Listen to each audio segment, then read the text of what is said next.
Սիրելի հայրենակիցներ, Տիկին Մանասյան, Մարդու իրավունքների պաշտպանի տարեկան զեկույցն են քննարկում մի դահլիճում, ուր սուտը, հայհոյանքը, ատելության ու թշնամանքի խոսքը սովորական են, բռնությունն էլ լեգիտիմացված։ Սա այն ամբիոնն է, որտեղից քաղաքական մեծամասնությունը ոչ միայն քաջություն չունի խոստովանելու, թե իր թիմի սեփական զրոյական կետը պատմական ինչ ողբերգության հանգեցրեց, այլև մեղավորների նշանակման արշավում հասել է խորենացուն։ Երեք ԿՊԱ-ական պատգամավորներից մեկը այս ամբիոնից գոհունակություն հայտնեց, թե լավ է, էլ ընդդիմությունը Արցախից չի խոսում։ Խնդիրը ոչ այնքան այս սուտ հաստատումն է, այլ այս դիվային նախադասությունը բարձրաձայնելու թեթևությունը, ասես վերջինիս կատարյալ երջանկությանը Արցախի ցեղասպանությունն էր պակասում։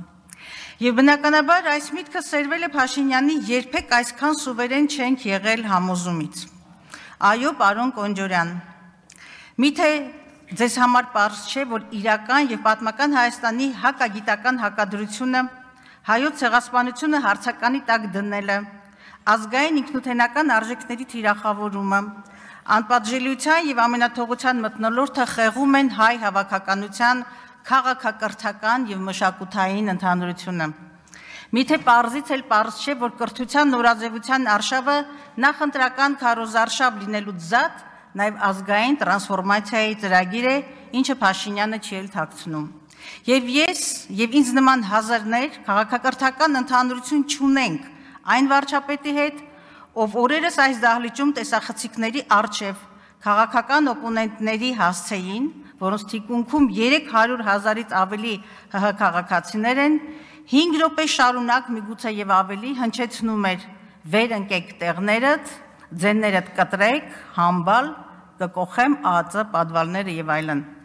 Ես եւ ինձ նման հազարներ քաղաքակրթական ընդհանրություն չունենք այն տեսակի հետ, ով դատավորներին վնգստացող է ասում, դատարանները շրջափակելու հրահանգ տալիս, ով անարգում է հայաստանյաց առաքելական Սուրբ եկեղեցին։ Եվ ես ինձ նման հազարներ քաղաքակրթական ընդհանրություն չունենք այն տեսակի հետ, ով թքում է Հայաստանի Հանրապետության քաղաքացու երեսին, մնում անպատիժ ու դեռ միկին պատգամավորի հասցեին էլ հնչեցնում, թե քո վրա թքող չկա։ Ես եւ ինձ նման հազարներ քաղաքակրթական ընդհանրություն չունենք այն տեսակի հետ, որի Շարասյան անիվների տակ հղիկին է տապալվում ու մնում անպատիժ։ Ես եւ ինձ նման հազարներ քաղաքակրթական ընդհանրություն չունենք այն տեսակի հետ, որը ոհմակով ոստիկան լինի թե թաղապետ, հարձակվում է Հայաստանի Հանրապետության քաղաքացու վրա եւ մնում անպատիժ։ Ի վերջո ես եւ ինձ նման հազարներ քաղաքակրթական ընդհանրություն չունենք այն տեսակի հետ, ով հարցականի տակ է դնում երրորդ հանրապետության ծննդականը, անկախության հռչակագիրը։ Այս ցանկը կարելի է երկար շարունակել եւ պիտի կույր լինել չտեսնելու օրեցօր խորացող ներազգային պառակտվածության վիհը։ Նաեւ կույր լինել չտեսնելու, թե պարլամենտական երկրի հենց այս գլխավոր ամբիոնը ատելության, թշնամանքի, ոչ պրոֆեսիոնալիզմի եւ ապատեղեկատվության ինչ գեներատոր է եւ ցավոք, թե ինչ արհամարանք կա պարլամենտական երկրում ազգային ժողով այս ինստիտուտի նկատմամբ։ Անպատժելիությունն ու անարդարությունը կերել են երկիրը։ Անգամ միջազգային կառույցներն են արձանագրում գործադիրի ձեռքում իշխանության կենտրոնացումը, բռնությունները, դատական ոլորտի բարեփոխումների տապալումը, մարդու իրավունքի եւ հիմնարար ազատությունների ոտնահարումները։ Այն, որ իշխանությունների ուժի աղբյուրը ոստիկանապետությունն է,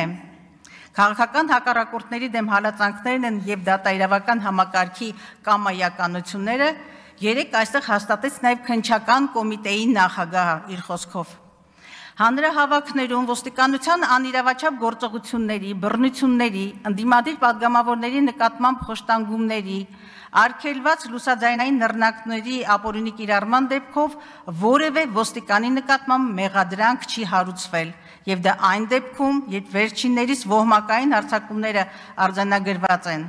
Նաև 200-ից ավելի կալանավորված ակտիվիստներ, որոնց խոշտանգումը շարունակվել է բաժիններում, որոնցից մեկ-երկուսն էլ ես անձամբ եմ ներկա եղել կամ հետևանքներին։ Այն, որ իրավապահ մարմինների բռնությունների դեմ բացակայում են արդյունավետ պատասխանատվության մեխանիզմներ, արձանագրվել է նաև Human Watch-ի 2025-ի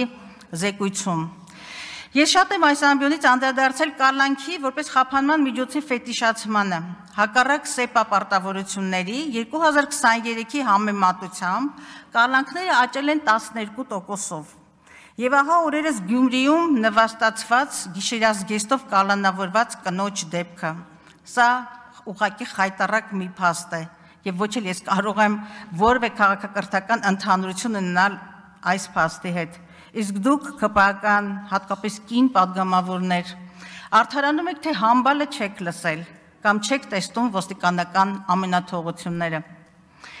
Եվ այս նաև ընդհանրական այն համոզումի միջավայրում, որ Հայաստանում մարդը պաշտպանված չէ, մենք քննում ենք ՊԻՊ տարեկան զեկույցը։ Տիկին Մանասյան, բնականաբար հարց է առաջանում։ ՄԻՊ ինստիտուտը եւ ձեր 916 էջանոց տարեկան հաղորդումն ու մոտ 350 էջանոց զեկույցը ինչ են փոխում մեր կյանքում։ Պատասխանը գտնում եմ հենց ձեր այդ զեկույցում, ու նշված է, որ 365 առաջարկություններից ընդունվել են ընդամենը 45-ը, կարծեմ մոտ 12%-ը։ Բնականաբար անվտանգային եւ բարոյական այս խորը ճգնաժամ ապրող երկրում բոլոր խնդիրները տիկին Մանասյան ես ձեր վրա բարթելու կանխակալություն չունեմ, բայց այդ դուք եք հրապարակորեն հայտարարել եւ հպարտորեն, որ ոլորտի լավագույն երիտասարդ մասնագետն եք, հետեւաբար ձեր ինքնագնահատականին եւ հատկապես առաքելությանը համապատասխան գործունեություն է ակնկալում հասարակությունը եւ մեզանից յուրաքանչյուրը։ Տիկին Մանասյան, ձեր վստահության աստիճանը պայմանավորված է քաղաքական ազդեցությունից ազատությամբ։ Դուք հառահավորոշ անդամների պես խախտում եք քաղաքական չեզոքության սահմանը, հետո հայտարարում, թե թող համապատասխան մարմինը եզրակացնի շահերի բախում կա թե ոչ։ Հանուն արդարության պիտի ասեմ, որ ոստիկանական բաժիններում 24 թվականին շատ հաճախ էինք այնտեղ լինում, գրեթե միշտ ՄԻՊ-ից ինչ-որ ներկայացուցիչներ են եղել, հանդիպել ենք նրանց, բայց որպես կանոն սոսկ արձանագրողի դերում եւ ցավոք անհետևանք։ Մինչդեռ ՄԻՊ-ից ակնկալիքը բոլորովին այլ է։ Դուք մշտադիտարկող կամ հայտարարություն տարածող կազմակերպություն չեք, ոչ էլ շարքային հասարակական կազմակերպություն, քաղաքասարակություն ներկայացնող, այլ կանխարգելման ազգային մեխանիզմ երաշխավորված ՄԱԿ-ի կոնվենցիայով եւ Հայաստանի սահմանադրությամբ։ Հանրային կառավարման որևէ ինստիտուտի գործունեության գնահատականը չափանիշը բնականաբար արդյունավետությունն է եւ ես ընդհանրապես այս մի քանի րոպեներում մի քանի փաստ արձանագրեմ։ Պետական եւ տեղական ինքնակառավարման մարմինների եւ պաշտոնատար անձանց կողմից մարդու իրավունքների եւ ազատությունների տասնյակ ոտնահարումներ, որոնք մնում են անպատիժ։ Վերջինը նոր նորքի խայտառակ վարկներ թաղապետի եւ նրա թիմակից Հանրապետություն կուսակցության ներկայացուցիչների կողմից եւ բռնության բացարձակ ֆետիշացում։ Ձեր զեկույցում տեղ չկա խորքային եւ անդրադարձ չկա արցախահայության իրավունքների ոտնահարման վերաբերյալ, անդրադարձ չկա քաղաքական դրդապատճառներով ազատազրկվածներին։ Դե Հովիկ Աղազարյանի դեպքով արդեն իսկ մասնավոր կյանքի իրավունքի պաշտպանվածության բարձր նշաձողը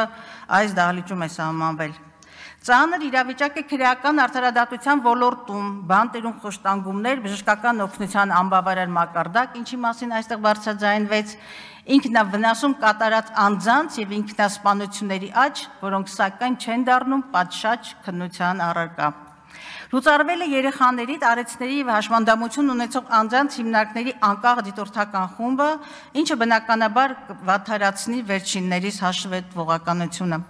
Բազմաթիվ են խնդիրները խոսքի ազատության ոլորտում, լրագրողների դեմ հարձակումներ, ապատեղեկատվություն, ատելության խոսք, լրագրողների թիրախավորում։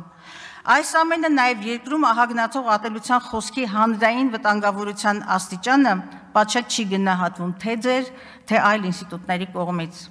Քրեական օրենսգրքի դրույթները գործնականում կիրառվում են ընտրովի մոտեցմամբ, պաշտպանելով միշտ պաշտոնյաներին եւ հակառակը դատապարտելով ընդդիմադիր